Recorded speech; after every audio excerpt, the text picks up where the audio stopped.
Hi అండి, hello, welcome back to my channel. ఈరోజు మీరు చూస్తున్నది కొత్త హౌసింగ్ బోర్డ్ కాలనీలో ఉన్నటువంటి ఆంజనేయ స్వామి దేవాలయం. ఇక్కడ శివలింగానికి ఈరోజు బిల్వపత్రాలతో పూజ చేసే అవకాశం వచ్చింది. బుధవారం రోజు ఏదైనా గ్రీన్ ఎనర్జీ ఉన్నటువంటి పువ్వులు కానీ ఆకులు కానీ దేవుళ్ళకి సమర్పిస్తే అది బుధగ్రహానికి చేరుకుంటుంది. వినాయకుడికి, శివుడికి బుధగ్రహం యొక్క ఎనర్జీ కనుక వస్తే మన బుద్ధి కుశలత బాగా మార్పు వస్తుంది అంటారు. అందుకని ఇక్కడ నవగ్రహాలు కూడా ఉన్నాయి.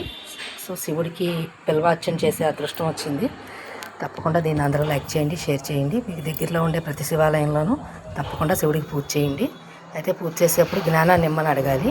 శక్తిని, జ్ఞానాన్ని, ఆ రెండింటినే దేవుడిని అడగాలంటే ఇంక వేరే ఏమి అడగకూడదు అంటున్నారు. తప్పకుండా అందరూ దీన్ని లైక్ చేయండి, షేర్ చేయండి. Thank you.